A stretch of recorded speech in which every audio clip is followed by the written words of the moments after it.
Samvaad is an Ukaalo venture that looks to break down how Nepal looks at the world and what the future holds for us as Nepalis. In the first season, Nepal and the World, writer Amishraj Mulmi will talk to experts through 6 episodes covering history, economic diplomacy, the Nepali diaspora, the Himalayas, our heritage, and our foreign policy. Here, he'll discuss the opportunities the world will present to us and the challenges we'll face.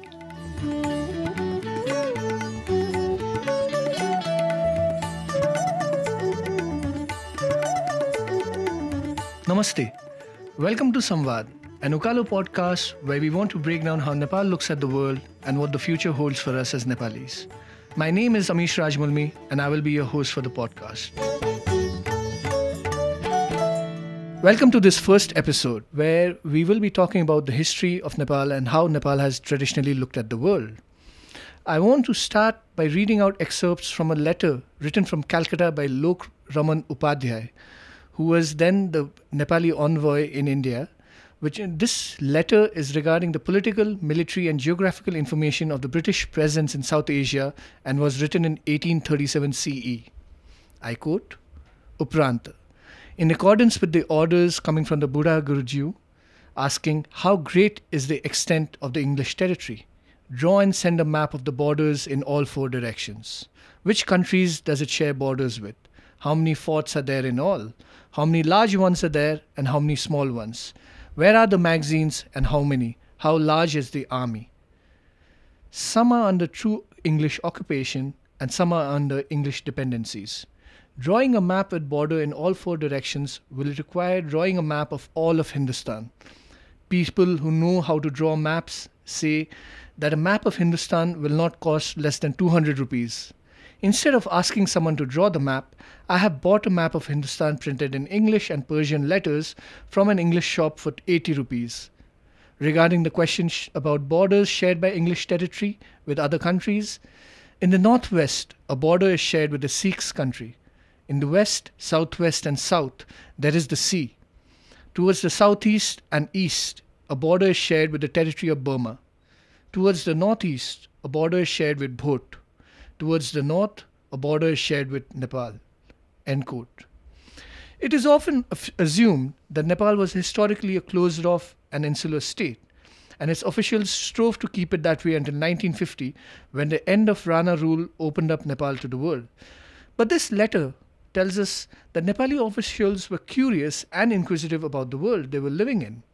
Another Vamshavali, written in the 1820s and transcribed by the Documenta Nepalica project of the University of Heidelberg, notes down the genealogy of the kings of England right back to William I. And we also know about the Gorkhas asking the Marathas and the Sikhs for a possible alliance against the English before the 1814 war. We know that the Mallas had hired East India Company mercenaries to break the siege that Prithvinarayan Shah had laid on the valley. We also know about Bhimsen Thapa's attempts to play Qing China against British India. So what exactly is this insular worldview that has traditionally been ascribed to Nepal? Is it correct to read Nepal as a nation as a yam between 2 boulders, as the foreign policy wallahs love to repeat? How has our imagination of history shaped how we look at Nepal today? To discuss this and more, we have with us 2 excellent researchers who are currently working on their PhDs in history, Shubhanga Pandey and Ajapa Sharma. Thank you for joining us. My first question, whoever would like to take it, is Nepal's supposed insularity until 1950 a case of misplaced historical reading? So how did Nepal see the world historically? And is this idea that we are a yam between 2 boulders the foundation of a foreign policy even today? How accurate would such a portrayal be historically? Ajapa? I think the foreign policy dictum that you mentioned, yam between 2 boulders, I think it's useful to look at where that comes from, and people often point to the Dibya Upadesh to talk about that. And I think even talking about the history of the Dibya Upadesh, it's very interesting that it's actually a document. Actually, the text of the Dibya Upadesh was something that came into the limelight and got published only in the 1930s, so mid-1930s. So if you read Baburam Acharya, and then Surya Vikram Gewali, who was actually the first person to publish it from outside of Nepal. It's very interesting that it was at that moment in the 1930s, that this text and this dictum, this idea about where Nepal is in the world came to be. And if you look at what was happening in the 1930s in South Asia, there was a sense that the British were going to leave, that they're going to be some form of independence in India, and what would be the place of new states. That was something that was being thought about, and Nepali intellectuals were very much thinking about what Nepal would look like, right? A lot of the pushback against the Ranas, the movements against the Ranas were also going on at that moment. So I think the imagination of a Nepali nation state came about very strongly at that moment, and the articulation of what that meant was in looking for that, in looking for the history of that, people found the Dibyopadesha as a very canonical text. It became a canonical text much later in the 1950s, but I think turning to the Dibyopadesh to understand what Nepal meant, who were its founders, that was a moment that came, I think, very strongly in the 1930s. So that dictum or that saying that Nepal is a yam between two boulders, why does it come about? What does it mean? I think understanding a history of that a little bit more is very useful. And we could talk a lot about that, but I just want to say that that's a useful kind of historical way of thinking about that whole idea of Nepal as a yam between two boulders too, right? It has that itself has a history to it, and what can we understand if we trace it back to its origins, so to say. Let's go before 1930s then. This letter that I read, and then I'm sure what you guys are also working on in your PhDs, you can see that there is a general curiosity about the world at large, right? Shubhanga, you had a recent paper as well where Nepali historians were pretty much sort of looking at distances from Kathmandu to all parts of the world, including, I believe, till as far as Persia. So how was this, let's say, historical imagination of the world from the Nepali, let's say, or the Kathmandu perspective? Before I get into that, maybe I just want to say a few words in continuation of the kind of disciplinary angle that Ajapa was giving. I mean, just to think about the ways in which Nepal has been positioned in the world of scholarship, right? And if you think about the European tradition, in some ways, the Indological tradition saw Nepal as, I think the famous Selma Levy quote was Nepal as India in the making, something along those lines. And so this long tradition in European thought of thinking about Nepal as a kind of bridge between two civilizations, right? That's been around. Then in kind of during the Cold War, we see, and kind of coinciding with the kind of emergence of India as a power in the region, we see how Nepal as well as some other Himalayan polities are positioned as buffer states. But we also see that from the point of view of Cold War thinkers and kind of political scientists who are trying to think about the place of small states in the global kind of order emerging at that period of time. So if you think about the classic work of Leo Eros, which is basically trying to look at, okay, what are the kind of strategic possibilities that a small state might have had, right, in negotiating its powerful external neighbors and so on. That's very much a dominant way of thinking. And in fact, the book that eventually came out as Strategy for Survival was initially, the initial title was The Strategy of Bufferism. Nepal's role in the Himalayan era politics. Not as interesting a name, but but we see what intellectual kind of line of thinking behind it. On the question of how Nepalis were thinking about their place in the world, I mean, the document that you talked about, I think that gives an interesting kind of window into the kinds of information, strategic forms of knowledge that they were trying to gather. And this is a point of time. There's a lot of kind of military production in Nepal. It's recently had a pretty disappointing experience in warfare. So there's one kind of strategic positioning being developed. But this also, I think it's useful to link this with what might have been kind of the continuation of I won't call it foreign policy thinking, but diplomatic culture that one might connect from the kind of early modern kingdoms that kind of used to occupy the greater Himalayan region, and the transition from that point to the Gorkhali kind of state, the Nepali nation state, right? And so a lot of people who ended up being in charge of kind of diplomacy, relations with kind of not just political elites, but also actually business elites across, North and South. They would have come from families that provided kind of diplomatic or administrative or kind of scribal services to various groups.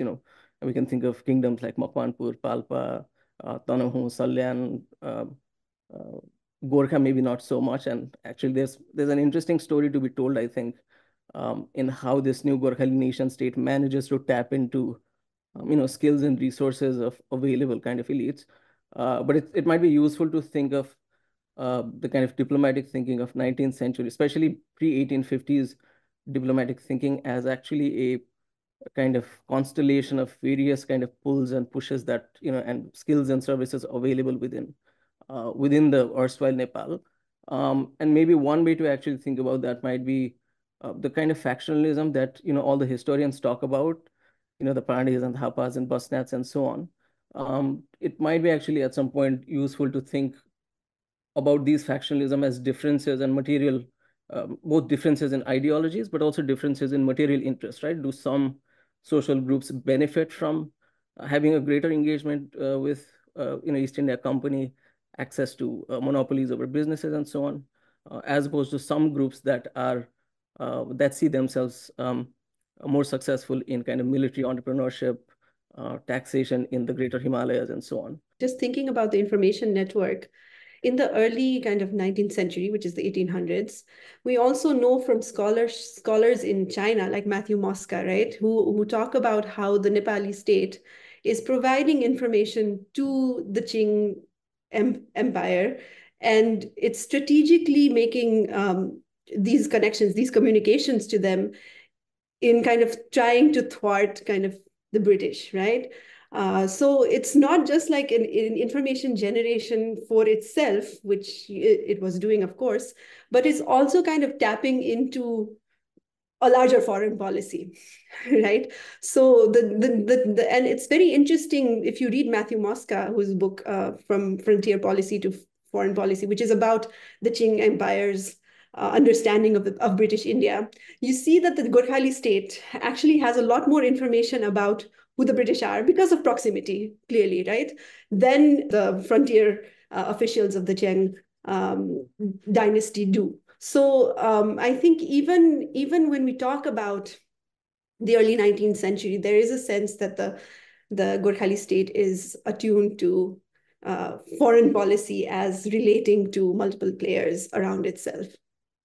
Yeah, I think that's also an important point, because I remember Bhimsen Thapa had written to the Marathas as well as the Sikhs, right? And so that means that they were in constant touch with each other on these issues, on the issue of the rise of East India Company inside the subcontinent, and sort of figuring out where their place in this larger, newly evolving dynamic was, right? So I want to move to the second question, right?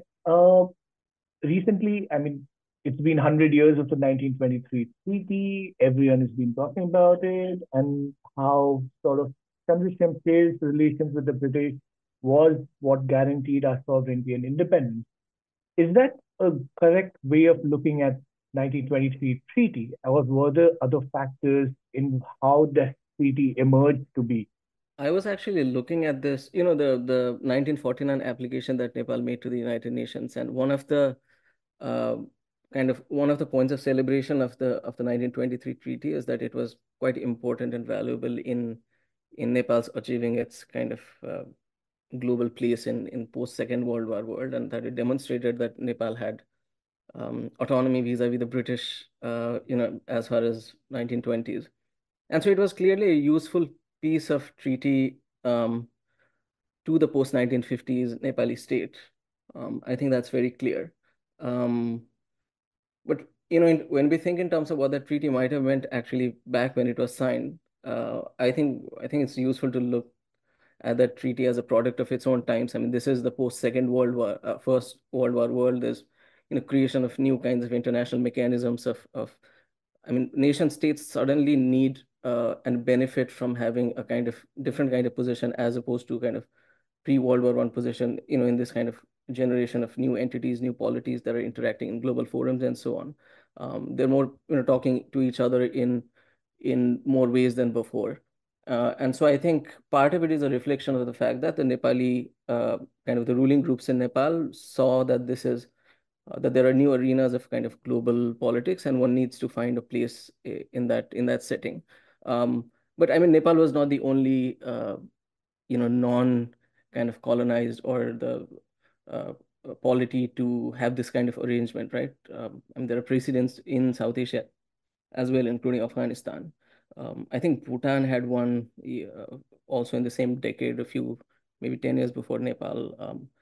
So it wasn't a kind of a unique event. Ajapa, there's also that idea that after the First World War, there was a lot of, let's say, discord also. There were a lot of returning Gorkha soldiers who settled in India, and they started this something, I believe it was called the All India Gorkha League, that was also fighting against the Rana. So do you think that also played a factor with, let's say, guaranteeing Nepal's sovereignty, looking at it as a separate state? I think the fact that there are a large number of people who are by the 1920s imagining Nepal as a culturally different nation, right? I think the nation stateness comes from the fact of this kind of popular imagination of Nepal as well, which is becoming very, very pertinent at this point.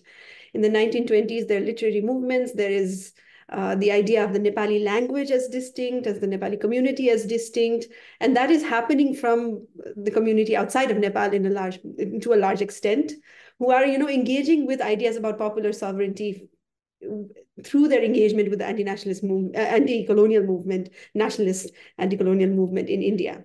So I think that is definitely the case. But I also think when we talk about Nepal's sovereignty and independence, I think we're using this very kind of absolute term when we refer to sovereignty, right? I think it's like we don't historicize it enough. We don't give it a kind of a dynamic historical understanding. So I think Nepal is not like that moment became a moment of Nepal's sovereignty and independence, but the Nepali state continually, ever since it encountered these dominant imperial forces on either side, but mostly the British since the mid-19th century it continually asserted its sovereign prerogatives, right? Which is why I work on treaties, and I think treaty negotiations and the continual kind of work that the Nepali state, I call it the Gorkhali Empire, because I think the way it thought about the valley versus the way it thought about the Pahad and the Madhes is very distinct. The way that the state ruled was in a very imperial way. So anyway, we can talk about that later. But what I'm trying to say is that the way it continually stuck to treaty languages, the way it tried to create kind of processes and procedures when dealing with this kind of imperial, powerful Britain, it was a continuous process. And through that continual kind of exercise of its kind of sovereign prerogatives, I think the Nepali state was at very kind of critical moments able to emerge as uncolonized, right? The history of non-coloniality of the Nepali state, I think, needs to be looked at in this kind of more historical way. I don't think, they're like pointing out to specific moments as this moment where Nepal got independence or became formally recognized as independent or sovereign, I don't think is very useful. So when we think about 1923, a lot of things get negotiated. And it's not just, the fact of its formal kind of sovereignty or independence, but also other things that make it a part of the international state system. Right. And what I have looked at is how border control or kind of management of the Indo-Nepal border, that gets more structured. It gets streamlined in many ways. The process of extradition, which is the mutual surrender of criminals. So if somebody moves from one part to the other, how that is managed gets streamlined. So there's a lot of kind of streamlining that happens in the course of the interaction between the British and the Nepali state, which kind of creates the Nepali state as an entity of its own that the British have to kind of, let be on its own, if that makes any sense. So I don't know. What I guess I'm trying to say is that I think we need to have a more complex understanding of the concept of autonomy, independence, and sovereignty. I think it would do us a lot of good if we were to think about sovereignty as practice right? As a way of kind of exercising and asserting power and jurisdiction and control over subjects around territory. So if we look at it in a more complex way, I think we would do ourselves more justice in understanding our own position as a country. Like Nepal would do more justice to itself in understanding its position in the world. Now that you've gone a little bit on the north, you talked about Matthew Mosca. I want to look at the north, right? And Tibet-Nepal relations have been a relatively understudied area, as has China and Nepal histories, right? But we know that there were intricate networks, relations north of the Himalaya too. Just now you talked about Matthew Mosca's bit about the Gorkhalis informing the king about British presence in the subcontinent. So how do you look at the Himalaya? Do you think it was this sort of the real barrier for contact? And is Buddhism sort of, as we say, like, religion is how these information networks flowed between, let's say, Tibetan plateau and the Indian subcontinent? How much truth do you think is this to these sort of ideas? I guess we need to ask, like, what are the kinds of barriers we're thinking about? And what is the kind of communication that's happening? Or, what kind of flow is that barrier stopping, right? And in some case, I think we're at a bit of a disadvantage in some ways because there hasn't been a lot of scholarship on kind of material and political processes between, let's say, Tibet and kind of other polities south of it. Again, overemphasis on kind of religious, Buddhological studies have kind of in some ways pushed that back. And I think one can talk about what a history of kind of Nepal-Tibet relations might look if we kind of looked more at, say, merchant relations or, movements of commodities and people and so on. In some ways, it will always be related to religion, largely also because of monastic kind of dominance in Tibet.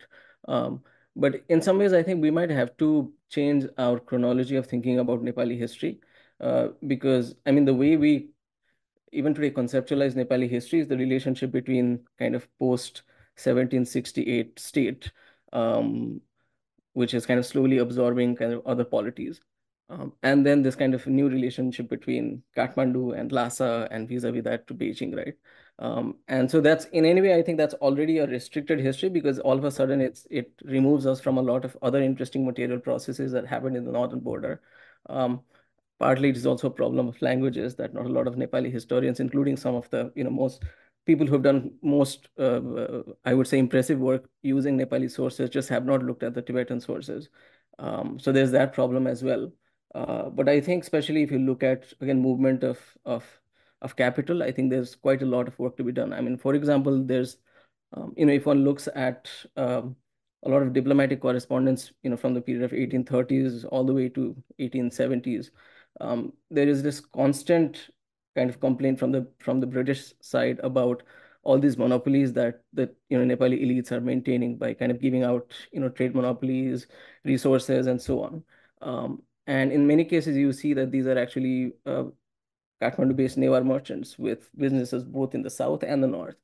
And if we don't actually look at the relationship between kind of financial economic power and how that might have actually shifted diplomatic priorities, I think we're missing quite a big aspect of that relationship between Tibet and Nepal, and not just between the Tibetan state and Nepali state, but actually Tibetan social groups and Nepali social groups.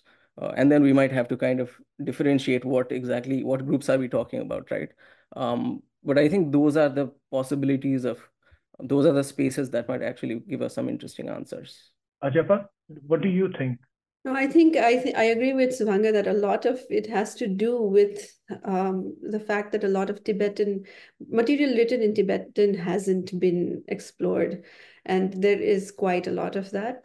There's a lot of reports from the Tibetan, kind of the Nepali consulate in Lhasa. There's a lot of documents in the National Archives of Nepal that really would require somebody who has extensive knowledge in Tibetan to be able to explore some of that. But I also think that there is a tendency in the way we approach Nepali history that doesn't zoom out as much, if that makes any sense. We don't zoom when we talk about Nepal's foreign policy. We either just talk about Anglo-Nepal relations, or we don't consider the kind of dynamic relationship between all different entities around the Nepali state, or even the Nepali state itself as a very dynamic entity itself, right? So even like, for example, one of the things I noticed was that in 1854, the Nepali government signed a treaty with Tibet over extradition. And the year after that, 1855, was when it signed an extradition treaty with the British. So, there's that process of kind of demarcating what you do with your subjects, what kind of jurisdiction you have, how do you control crime in the kind of frontiers. That is happening simultaneously. If I were to just focus on the Anglo-Nepal kind of extradition, which is what I do, but if I were not to do that, I would totally miss out on the fact that there is something else that's happening within the Nepali state of kind of marking its borders, creating jurisdiction, and defining subjects. That's happening all around its borders, right? And it's happening in this kind of a more broader level that I think we often miss out on, because we don't have the linguistic tools to do some of that research, and two, because sometimes we just are very narrowly focused on certain issues. So that's what I think I have to offer in this question. No, I think one of the points that you talked about, the 1854 extradition treaty, there's also what the Nepalis used to have or enjoy, Nepali traders used to enjoy extraterritorial sovereignty as well, right? Like, I mean, where they were not paying taxes to the Tibetan government, where they would be charged under Nepali laws. So in a sense, from Lhasa's perspective, Nepal was sort of intruding into Tibetan sovereignty. So what you were talking about earlier about what exactly sovereignty means, right? What exactly is the concept of sovereignty at this period of time, at this period of history? That also becomes a very interesting outlook, especially if you look at Tibet-Nepal history from that perspective. Even if we look at it from the perspective of law, there's a lot of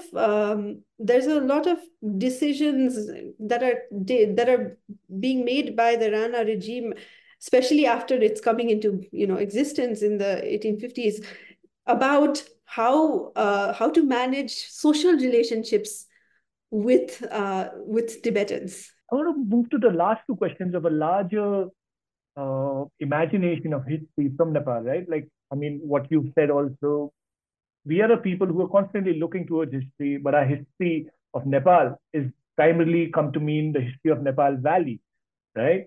So how do you think our nationalism and an imagination of Nepal has been influenced by how we interpret our history, I mean, if we think about Nepali history and narrative kind of sources of Nepali history, the construction of Nepali history, I think we tend to the post-print production pasiko history, which is basically 1950s pasiko Nepal Pitrako ma either it is the narrative is based on what Vangshavali kind of provided, purely in thinking in terms of creation of the nation state and creation kind of key political events, key diplomatic events.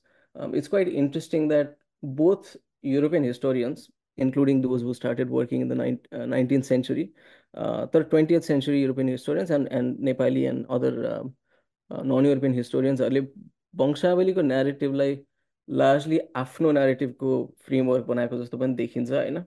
And among the Vangshawalis also particular kinds of Vangshawalis, the Vangshawalis that begin from the Gopal period and so on. And so, but I think actually it's interesting to look at what's happening in 19th century when a lot of these Nepali language Vangshawalis were written. Almost all of them immediately, in between, let's say, 1820s and 1840s, 1850s.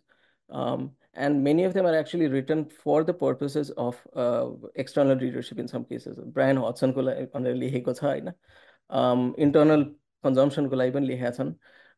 But through all of them, I mean, clearly what's happening is they're collecting various sources on Nepali history available at that period of time, which, the Sanskrit raw Newari language tradition मा exist भइरहेको वंशावली माथि चाहिँ गोर्खा वंशावलीको अलिकति थपेर अनि एउटा लामो narrative create भएको देखिन्छ क्या.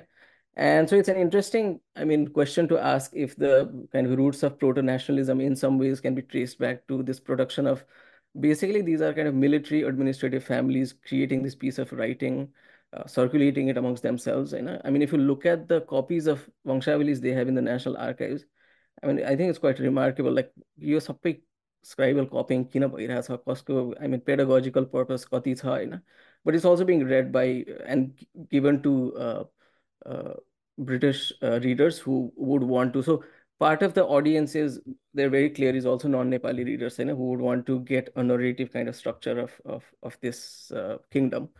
And so I think the role of kind of people who are behind creation of the narrative and its lasting influence even today is actually useful to see. And your narrative, certain things get overemphasized and certain things don't. So I think that's the kind of 20th century को nationalistहरूले त्यो narrative ले आफ्नो political kind of आफ्नो political mission सँग कसरी align गरे, I think that's where our kind of अहिलेको popularly known story of Nepal चाहिँ त्यहाँबाट आउँछ जस्तो लाग्छ मलाई। अघि नै मैले दिव्य उपदेशको कुरा गरेँ हैन, दिव्य उपदेशको कुरा गर्दाखेरि चाहिँ नि कतिपय हिस्टोरियनहरू बाबुराम आचार्यदेखि लिएर अरूहरूले के भन्नुहुन्छ भने पृथ्वीनारायण शाह बित्ने बेलामा दिएको उपदेश हो त्यो, अनि त्यसपछि भारदारी परिवारहरूले हैन सबैजनाले एउटा एउटा कपी आफ्नो घरमा राखेको दिव्य उपदेशको भन्ने छ हैन। अनि त्यसपछि बस्नेत परिवारको घरबाट 1935 को अर्थक्वेकमा भेटिएको भन्ने एउटा उ छ, नेरेटिभ छ हैन। अब त्यो अनि त्यसपछि धेरै हिस्टोरियन्सहरू के भन्नुहुन्छ भने महेश राज पन्त इन्क्लुडेड, उहाँहरूले के भन्नुहुन्छ भने 1800s पक्कै पनि यो दिव्य उपदेश नलेखिएको भए पनि मुखैको भरले ट्रान्समिट भएको थियो भन्ने कुरा गर्नुहुन्छ हैन। त्यसो हो भन्यो भने पनि आई थिङ्क अर्ली 1800s देखि नै नेपाली एउटा हुन्छ नेसनलिस्ट नेरेटिभ चाहिँ बनिरहेको थियो जस्तो लाग्छ। त्यही त्यो दिव्य उपदेशकैबाट पनि हेर्ने हो भने सुभाङ्गले वंशावलीको कुरा लिएर आए हैन, मैले त्यसैमा थप्न खोजेँ एउटा डिस्कोर्स भनौँ न, discourse of Nepal as a nation state, and it is really tied to histories of certain dynasties, particularly the Shah dynasty, and how it has a longer lineage. हामीले शाहजहरूको अथवा गोर्खाजहरूको हेर्ने हो भने you can see that there is a definite attempt to trace it back to further genealogical sort of like histories हैन। अब इन्डियाबाट यहाँ राजस्थानबाट आएको पछि गएर त्यो देखिन्छ। अब राणाजहरूले पनि त्यस्तो they sort of try to emphasize that हामी उदयपुरबाट आएछ। तर somehow the नेपालको हिस्ट्री भनेपछि नेपाल भ्याली अथवा काठमाडौँ भ्यालीको हिस्ट्री मात्रै भएर जान्छ, obviously because of the ruling dynasties. So you can see there is a sort of contradiction here, where the ruling forces are trying to establish their sort of genealogies with further out, let's say Udaipur अथवा राजस्थान अथवा इन्डियाको royal हिस्ट्रीजहरूसँग जोड्न सकिन्छ। तर नेपालको भित्र अब जस्तै for one, let's assume the Jumla kingdoms, right, or the Simrangarh kingdoms, उनीहरूसँग पनि or even मकवानपुर, like मकवानपुरसँगको जुन रिलेसन्सहरू थियो, तनहुँहरूसँग जुन रिलेसन्सहरू थियो, त्यो हिस्ट्रीजहरू किन जोइन हुँदैन त यो let's say this larger idea of what Nepal has meant historically? I mean, वंशावलीलाई नै हेर्ने हो भने पनि, I mean, there is clearly an effort to make associations with symbols of prestige, हैन। त्यही भएर गोर्खा वंशावलीको च्याप्टर्सहरूमा हेऱ्यो भने लास्टमा चाहिँ त्यो बेलाको मुगल पिरियडको बादशाह को थियो भनेर लेखा हुन्छ क्या, यो राम शाहको बेलामा यो उसको हैन। सो देयर इज एउटा त्यो chronological connection with a prestige empire पनि देखिन्छ। त्यसपछि अब त्यो नेपाल वंशावली टेक्स्टहरू अब त्यो विभिन्न भर्जनको छन्, तर त्यो सबैमा चाहिँ the Gorkha dynasty is the latest entrant in the long lineage of various dynasties in this Nepal भन्ने entity which is a constantly kind of shifting, changing entity. I mean, a lot of people have worked on Nepal Sabdako etymological roots, kind of, but I think a more interesting question is what did Nepal mean every 100 years? You could argue that it's actually a changing definition. Sometimes it has kind of an abstract notion of this ancient polity. Coily, it has a very much more kind of concrete notion of ethnological category. तर एक खालको त्यो prestige element mix भएको देखिन्छ even गोर्खालीहरूले लेखेकै वंशावलीमा। And my sense is, all these like missing histories of these kingdoms, मकवानपुरदेखि लिएर हिल किङडम्सहरू, तर नर्थतिरको किङडम्सहरू, waste हिल किङडम्सहरू, इस्टको त भइहाल्यो होइन. All of these kingdoms and different kinds of polities, broadly, I think it was also useful to leave those out, because these are people making claims, into the 1810s and 20s about their piece in the pie, right? And sometimes, I think what's confusing is we try to impose our kind of current, or even let's say kind of early 20th century understanding of national entities or national statist entities. But it's not very clear to me कि 1820s को, 1810 को, even 1840s को नेपालको ruling class ले, what were the mental maps available for thinking about this kingdom they had, right? Because it maintained a different kind of relationship with Indian kingdoms, princely states हुन थालेका kingdomsहरू. It maintained different relations with Nepal भित्रकै टेरिटरीमा बिस्तारै आफ्नो autonomy सबै लुज गर्दै गएको, भनौँ न कास्की यस्तो ठाउँहरू होइन, Salyan, all of these places are kind of gradually becoming kind of non-entities politically. So how are they seeing the nature of their own state transforming in a very short time? Actually, I mean, 1850s up, and this is a very young state, right? And so it might be worth thinking at what points of time do the rulers really think about Nepal as what we associate with nation state नि? उनीहरूले आफूलाई त्यही entity मान्थे कि मान्दैन थियो भन्ने चाहिँ there is no clarity. I mean, जङ्गबहादुरले नेपाल जे भन्ठान्थ्यो, रणबहादुरले भन्ठान्दैन थियो होइन. Those categories were not available to some of these actors. But I think it's part of our job to kind of figure those things out at this stage. If Ajapa, you want to answer this, do you think Hinduism or Hindustan, that Asal Hindustan, that had a sort of underpinning to how you imagine this Nepali state then? I think that was an important discourse in kind of creating a unified conception of the state, होइन. तर त्यो state नै त के थियो भन्ने कुरा चाहिँ I think Subhang raised a very important question. यो एउटै चिज हो कि होइन, यसको यो हामीलाई एउटा युनिफाइड स्टेटको रूपमा हेर्न मिल्छ कि मिल्दैन भन्ने त्यतिखेरको एलिटहरूले सोचेको थियो कि थिएन भन्ने कुरा हामीलाई थाहा छैन.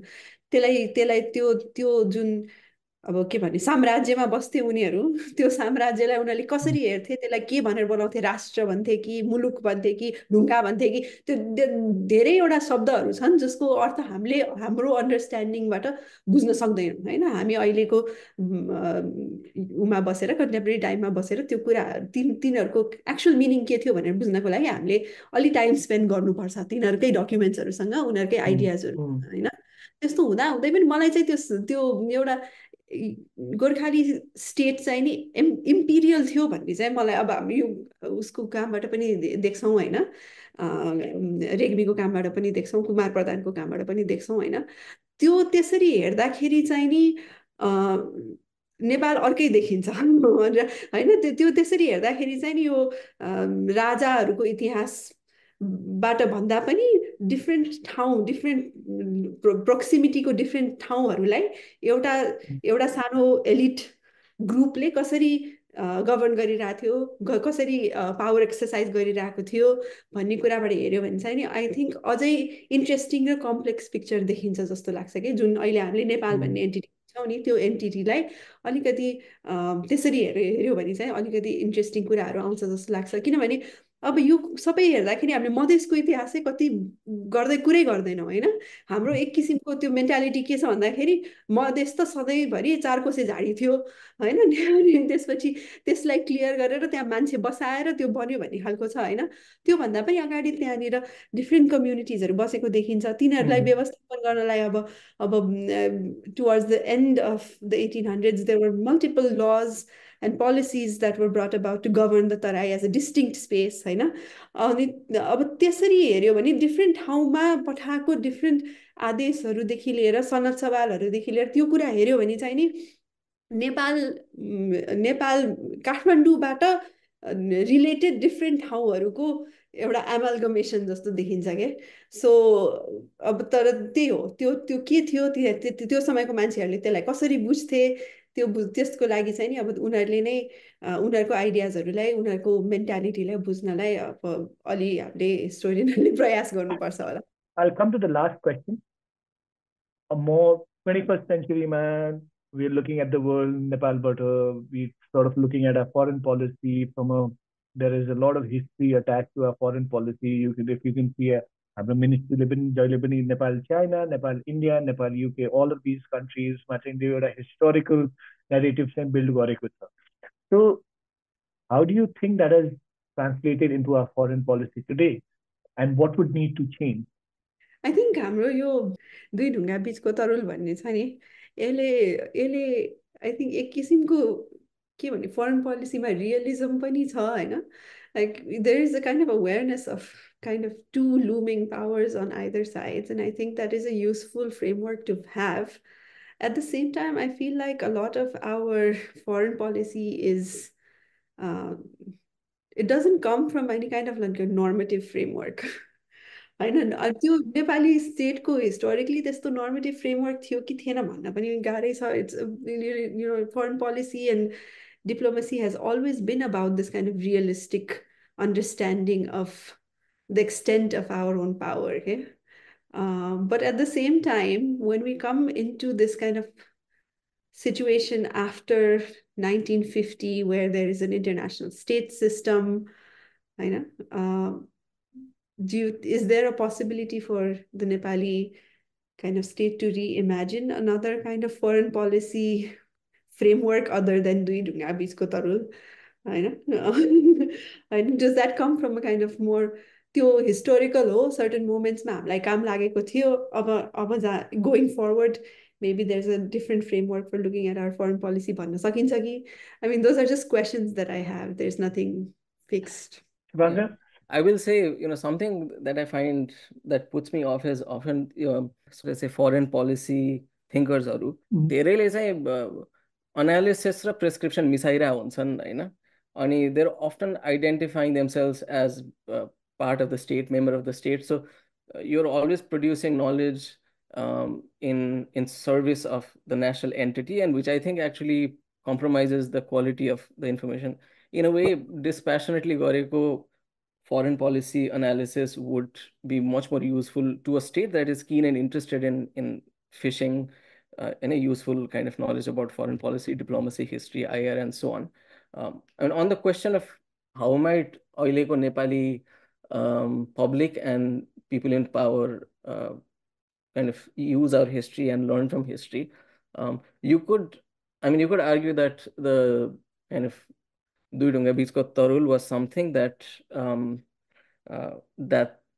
diplomats and administrators in the past would be aware of, because you can say कि north हेर्ने जैसी कोठा थियो, south हेर्ने मुन्सी खाना थियो, and hence the institutionalized form थियो दुई यो ढुङ्गाहरू चाहिँ तरुलको response to the two ढुङ्गाs. But actually I think that might be a bit misleading, because from that letter you read from Lokaramaṇa Upādhyāya, who was looking at the region and was identifying multiple dungas, and I don't think, especially त्यो period of time, let's say kind of ascendancy of, before all these kind of India rebellion पछि चाहिँ Britishको जुन kind of overwhelming control भयो in the region, I think त्यो period सम्मको kind of diplomatic thinking, not just in Nepal but in various parts of Asia, I think recognize the benefit of kind of expanding your net of knowledge, information, contacts, and you see that in the Nepali archives as well. And so maybe there's something to learn from kind of going beyond this buffer mentality, because it's also, the buffer mentality is maybe useful for kind of big kind of imperial ambitions भएको power, it was useful for Nehru. I don't know how much Nepal benefited from that mentality, and I'm not sure if that's how even 1950s when Nepali diplomats were thinking along those lines, but I think for us it's definitely not going to be a very useful kind of category of analysis. I think there's also a big lacuna in that post 1950s ko jun foreign policy history tha. Not a lot of it is archival based, or even if it is archival based, it's mostly restricted to what is already like त्यो 19 अब like you said Leo Rose को त्यो framework सम्म त्यसपछि चाहिँ you don't see a lot of new research also होइन archival research like post 1960s भनौँ न how was Nepal's response to the Cold War or to let's say the foreign aid framework let's say how has Nepal responded to the so हाम्रो let's say analysis we keep saying that okay during the 1960s Nepal managed to negotiate India, China, US and the USSR very, very well by getting aid from all of them. But how did Nepal manage to do that? What are the archives that tell us that sort of, what are the sort of negotiations in, let's say, getting aid, getting, let's say, in how the highways came up, in how the hydropower projects were sort of approached? I don't think those histories have been really thought of or written about in extensive detail. I agree. I think in fact, even हाम्रो pre-1950s के historical writing मा पनि and there's a lot of material on this, especially in relation to Tibet होइन त्यो commercial relations को place in diplomacy चाहिँ एकदम superficially मात्रै लेखिएको छ होइन we have a lot of kind of historical writing on tax revenue base and its relationship with the state तर commerce trade को चाहिँ छैन and so we have a lot of babus in our kind of diplomatic history but the buniyas are missing के and I think अहिलेको लागि it's precisely like global aid, finance, big questions are of diplomacy are also principally questions of economic policy and economic relations. And I think that would be, again, I don't know, त्यो बेलाको commercial history थाहा पाएर कति application हुन्छ भने अर्कै question हो तर a shift in that direction I think will be beneficial in general. I think as somebody who studies history, sometimes I just believe in accidents and coincidences more than I believe in people having the power to shape and change whatever is going around themselves, right? So I mean, India, Nepal, whatever, China, whatever, कुरा गर्दाखेरि I just think about the fact that 1816 मा जब Anglo-Nepal war भयो होइन, the British were actually writing to the Chinese saying that it's not our intention to kind of meddle in your business. It's not like we're not trying to rule over Nepal. We're just trying to free certain areas of India that were feeling the pressure of being inside the Gorkhali regime and so on and so forth, right? And when you read those kind of conversations between like larger, whatever big states, you often wonder like, was the Nepali state even consequential? That's a very interesting point in history also, subcontinent in 1816, because that's the point when the English power ascendancy had not really reached its peak. The Qing was still the dominant power in Asia, and then only a couple of years later, when the Opium Wars start, and then the whole balance of power also shifts. So I think history is like that. Like, I mean, if looking at history is looking at cycles of power, of ascendance and descendants. And with that, the first episode on history comes to an end. We thank you for listening. And if you like the podcast, we invite you to listen to our other episodes. Do send us your comments. Have a great day. Goodbye. If you have any feedback and suggestions, write to us at ukalosamvad@gmail.com. UKAALOSAMBAAD@gmail.com. This podcast was recorded at the Ukaalo studio. The show's production and creative team includes Kritik Shrestha, Kiran Dal, Richa Thapa, and Amod Pyakurel. Original music by Dr. Dhruvesh Chandra Regmi. Samvaad is an Ukaalo presentation.